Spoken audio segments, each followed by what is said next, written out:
Welcome to Life Happens, where Texans come to protect their legacy and prepare for the second half of life. Join your host, attorney Kim Hegwood of Your Legacy Legal Care, and our weekly guest as we navigate the challenges that emerge as life happens. Now here's your host, Kim Hegwood.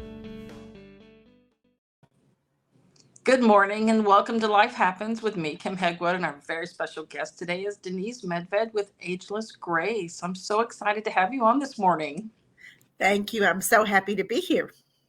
We're going to talk about some things that sound a little complicated, so I'm hoping that you're going to be able to, make it real easy to understand. But we're going to talk about changing your brain. Can be as simple as child's play, and so that seems kind of contrary, right? Doesn't seem like it would happen of that. So tell us a little bit about you. How did all this come about? Well, my actual background is in marketing and branding, which I did in New York City for, 30 years, and also in California. And I live in North Carolina now. So I've had a lot of experience of working with branding companies, not selling products, but branding companies.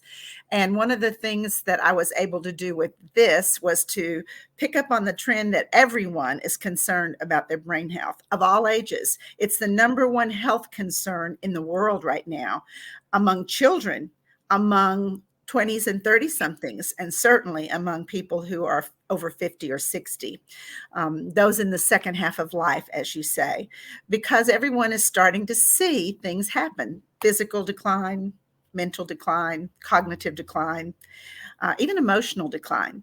And so what happened to me that was the trigger to do all the research that I did for 7 years was my mom, who was what I would call a brainiac. She read books, real books.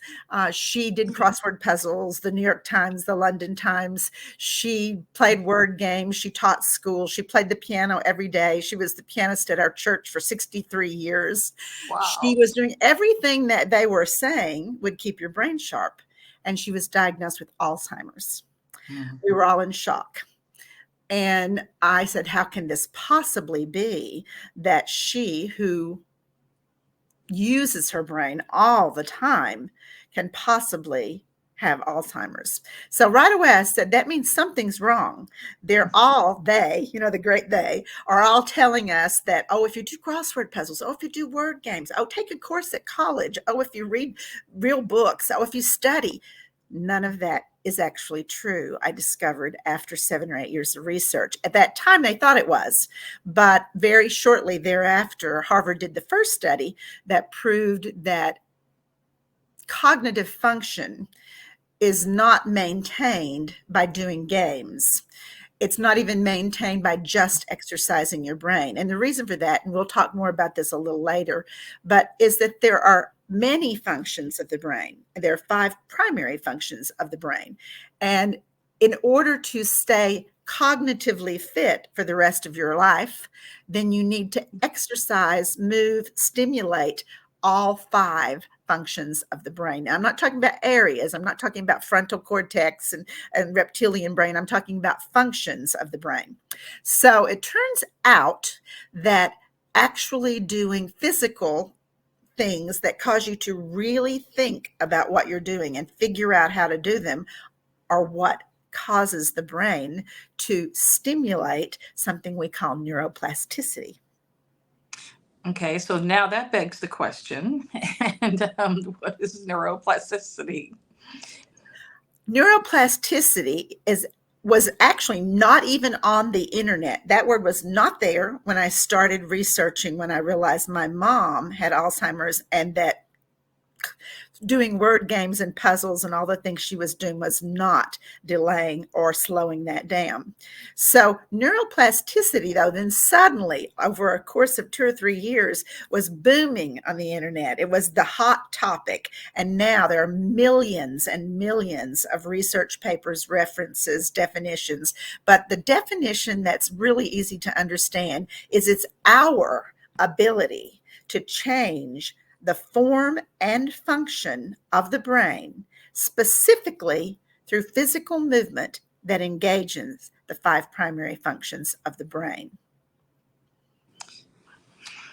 Okay. And so that just seems like everything we've been told, not so good.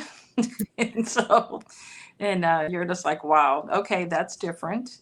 And so we know that, I guess the things that don't change the brain are all the things that we thought were going to work.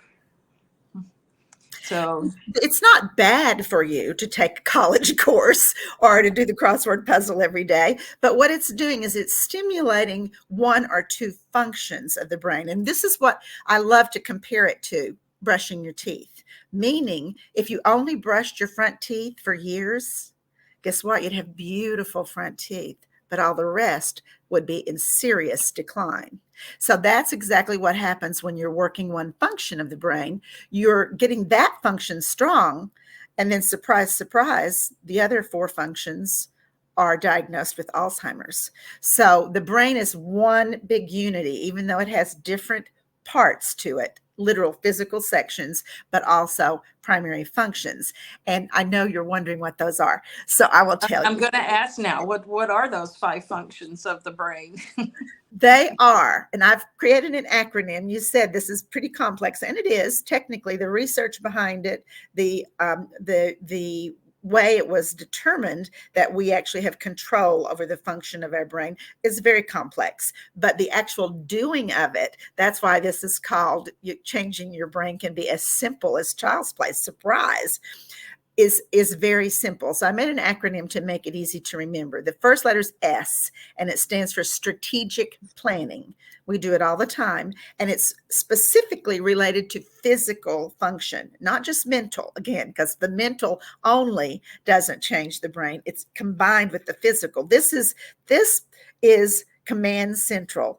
It tells everything in the body. What I just did, I could not do that if my brain didn't tell all the muscles, tendons, ligaments, nerve endings in my body to raise my arms and put my hands on my head.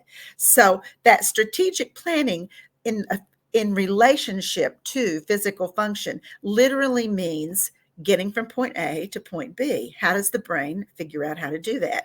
And it can be as simple as what I just did. How do the hands that are now resting on my knees raise up and put themselves on my head?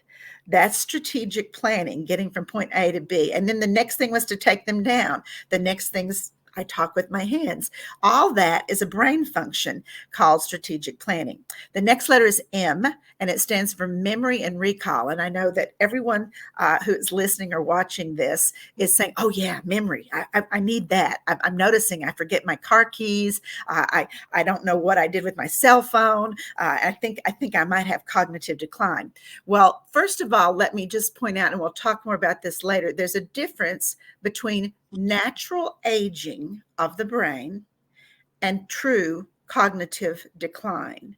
So when you forget your car keys once in a while, when you put your cell phone down, that's usually because you're distracted, not because your brain isn't working correctly. We have a lot of things going on. So everybody take a deep breath if that is what is concerning you, because that is probably not cognitive decline. If you're driving someplace that you've been many times and you don't remember how to get home, that's cognitive decline.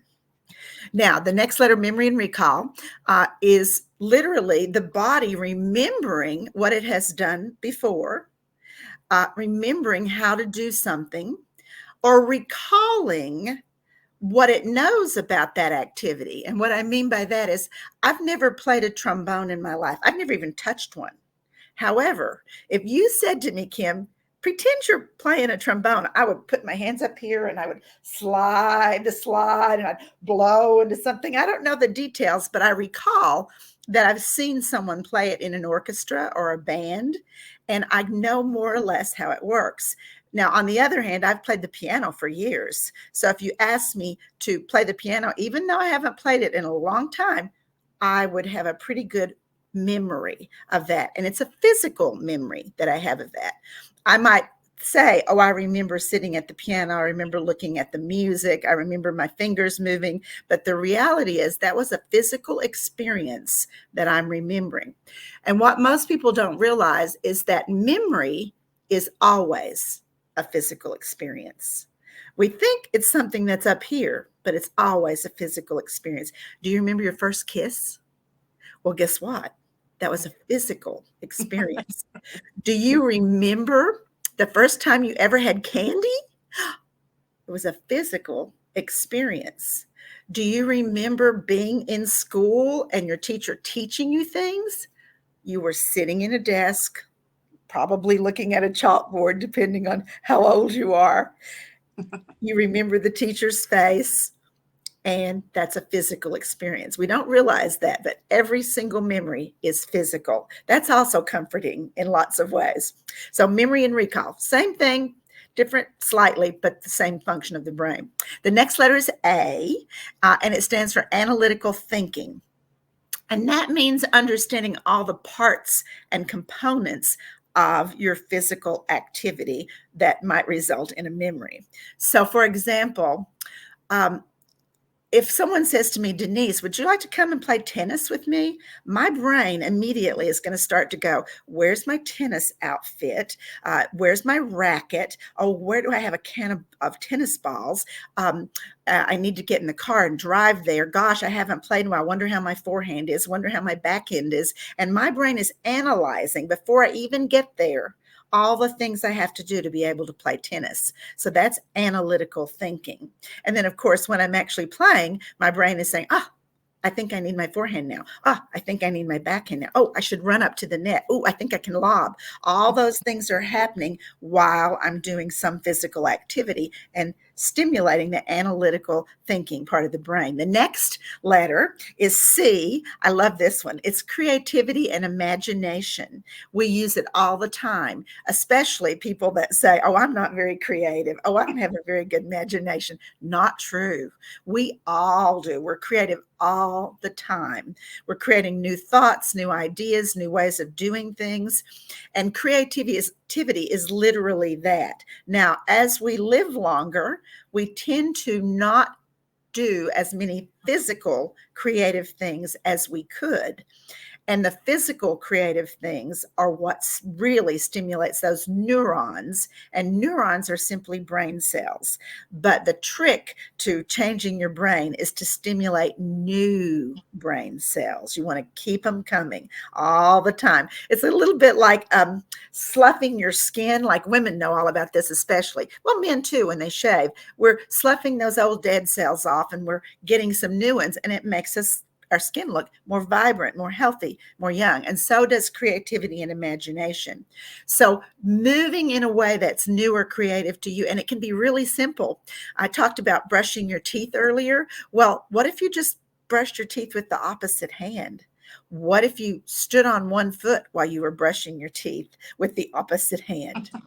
Silly, simple, like child's play, but that is firing new neurons. The brain said, oh, this is not how we usually brush our teeth. This is something new. I need to tell those other muscles in this hand. I need to tell that other leg what to do, the one that we're standing on, because this is not how we normally do it.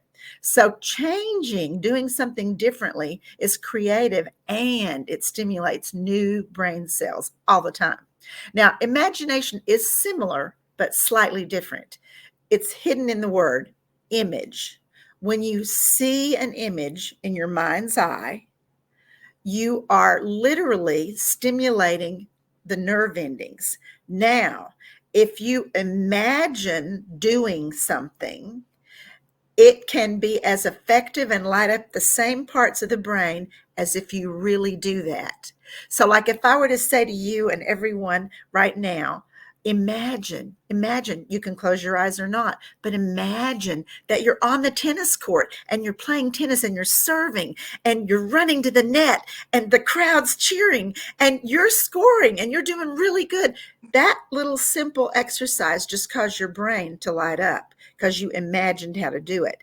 Now, second layer, if I imagine it and I physically act it out while I'm imagining it, throwing the ball up, hitting with the racket, running to the net, doing my forehand, practicing my backhand. If I act it out, even though I don't have a tennis racket nearby and I'm not on a tennis court, I'm in my living room, then I am lighting up all the same parts of the brain as if I were really on the tennis court playing tennis.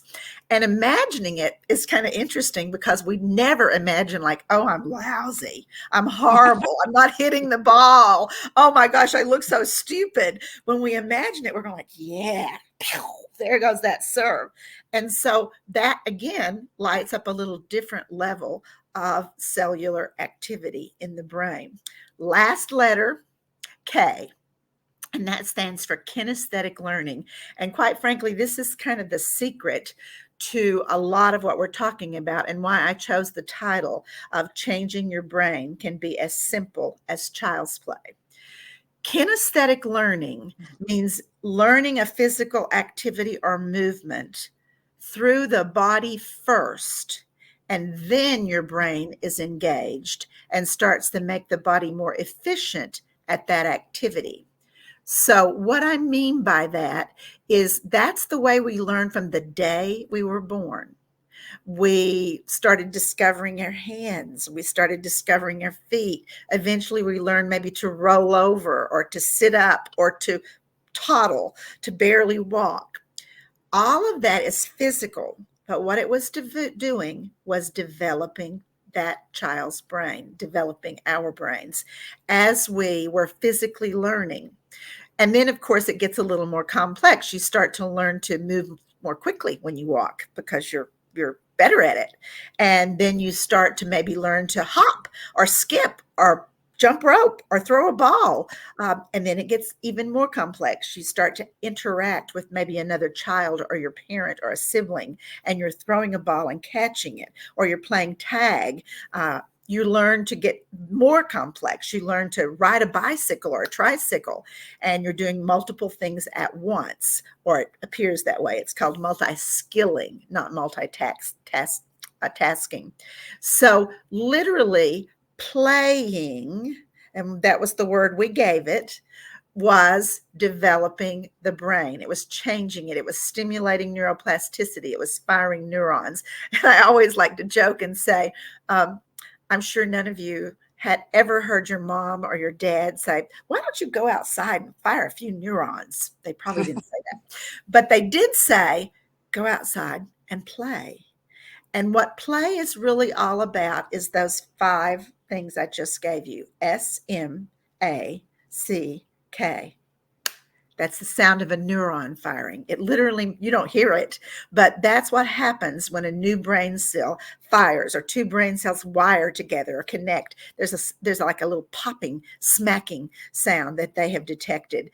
And so stimulating all 5 of those brain functions causes that smack, that crackle pop that happens in the brain and stimulates new neurons. So we were playing, we thought we were just having a good time, but we were using all 5 of those things at once. Our imaginations, our creativity, our experiencing something new. So here's the bottom line. The way you change your brain simply and easily is you do something you already know how to do physically in a different way than you've ever done it before, or you do something completely new to you physically that you have never done before. Because what those 2 things do is the brain immediately kicks in and says, oh, this is not how we usually do it.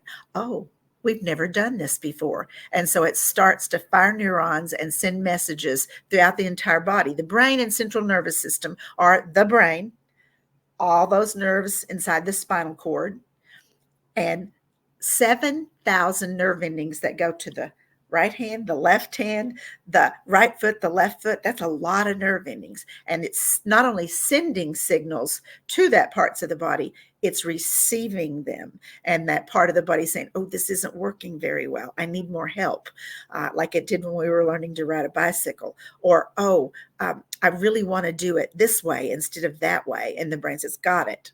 Let me send some more messages so that I can make that happen. Wow. Okay. And so thinking about that, how long And should you be doing these things? And how often should you be doing these things? Okay, two-part answer. First of all, it's a little, again, like brushing your teeth. How long should you brush your teeth? The rest of your life. That's how long you should be doing these exercises. If you want, it's the old saying, no pain, no gain, is a lie. That is not true. You should never put your body to the point of pain. It's a signal to the brain that something is wrong, something's not right, this is painful. But the saying of use it or lose it is so true. So if you want your brain to stay sharp until you're 107, right now the oldest living person is 116. Her name is Edie. And she just celebrated her 116th birthday. And we can all do that. And she's sharp. She's sharp. You can talk to her and have a great conversation. So if you want that, or if you want to be 100, or if you want to be 90, I don't know what your goal is, but if you want that, then you want to be mentally sharp, because otherwise you will be struggling physically. If the brain can't send messages and the body can't receive them, and the body can't send messages back to the brain, then aging is a terrible experience. Yes. And so, all right. So how and why, just 10 minutes a day can increase the brain resilience, sharpness, and cognitive reserve? Yes. So they've done a lot of studies. There's always research on everything. And not only did I do the 7 initial years of research, but I've continued to do research, take programs, be part of experiments, talk with doctors, physicians, neurologists. I was not long ago invited to Harvard Medical School to present the Ageless Grace program to great feedback, positive feedback, saying, yes, we know all about how it works. And we're always telling people, exercise, move, walk, but we don't know what to tell them to do. And this is the best and easiest, and anybody can do it of any age. And that's another thing. We're saying, how long should we do it? When should we start? As soon as possible. If you're 4, start now. If you're 14, start now. If you're 34 or 64 or 94, start now, because it can make a difference at any age. And what a wonderful thing if your children or your grandchildren realize from an early age that I can actually make a difference in my brain. I do not have to get Alzheimer's like my grandmother did or my great grandmother. I don't have to have dementia like my Aunt Mary did. I can actually take care of my brain the way I take care of my teeth and my muscles and my bones, and I can have a bright future and a long, healthy, sharp life by doing that. So part of what they discovered was that exercising for 10 minutes a day actually makes a bigger difference in most people's lives than exercising for 70 minutes one day, right? So, and the reason is it's cumulative, it builds, it's consistent. And that's also the way the brain works. So especially for brain resilience and sharpness and what we call cognitive reserve, so that you've got it there when you need it, because let's face it, we don't fall every day, or almost fall and have to be able to stop it, or we don't learn a new skill every day. So we want that cognitive reserve to be there when we're ready for it. So 10 minutes a day can stimulate the brain and cause new neurons to fire. But the minute you reach a certain capacity with your brain, so let's just say I've done a 45-minute Ageless Grace brain health class. My brain is like, it's sharp. It's ready to go. It's feeling really good. It's moving quickly. I can feel the difference. My physical activity is good because I just stimulated it for 45 minutes. But from that point on, it starts to decline. And that's a little bit different from person to person. Is it your DNA, your experience, what level of physical activity you already have? So it's starting to decline, though, on some level or another until you do it again. So needless to say, if it declines a little, but the next morning I do that again for 10 minutes, it goes, got it. I remember what we did yesterday. And it starts to decline a little bit, but I do it the next day, got it. And I'm ready again. So the other thing that's wonderful about 10 minutes a day, not only it's kind of like a curve or a chart, is it's here, it goes up to here, and you keep doing that 10 minutes a day, and it starts to increase across that time until you maybe take your next 45-minute or 1 hour or 30-minute Ageless Grace brain health class, or do it for yourself. And so that 10 minutes a day maintains and sustains so that you're not starting from scratch in 4 days when you do it again. You're maintaining, improving, and sustaining what you have already created and built. It's easy. I don't know about you, but when I think about getting dressed, and I'm not bashing going to the gym, I do it all the time, but when I think about getting dressed, putting on the right sneakers, driving somewhere to a gym or a YMCA or wherever it is I can work out, taking a class, remembering all my stuff, blah, blah, blah, getting back, coming back, maybe taking a shower, that's a chunk a day. I can do 10 minutes. I can do 10 minutes every day. I keep coming back to the toothbrushing. Probably you spend about 10 minutes brushing your teeth, washing your hands, splashing water on your face in the mornings. It's nothing. 10 minutes goes by really fast. Now, 2 things about Ageless Grace is we do it to music, and I'm sure all of you have read how music stimulates the brain and central nervous system. So we do it to music. We do it seated. And everybody says, oh, I don't need that. I'm so healthy. I can go to a dance class. Well, I'm really healthy too. But the reason we do it seated is because your brain immediately engages and it says, how the heck do I play baseball sitting in a chair? How do I run sitting in a chair? How do I serve a tennis ball sitting in a chair? How do I paint at an easel if I can't stand up? How do I hoe the garden if I'm not standing up? So we are seated to stimulate the brain immediately when we're asked to do any of the 21 tools of Ageless Grace. Has nothing to do with how fit you are, if you can dance, how strong you are, how fragile you are, none of those things. If you're 7, you do Ageless Grace sitting in a chair. Same thing works with their brains. If you're 27 or 67, you do Ageless Grace sitting in a chair, because that is what connects the brain to the body immediately. Girl, this has been fabulous. And so tell our listeners how they find you if they want to play. Okay, well, you should be able to see on your screen that our website is Ageless Grace, AGELESSGRACE.com. And it's full of all kinds of things, lots of information, handouts, video clips, details of everything you might want to know. Simplified, everything's simplified. That's the important part of this, is it's easy.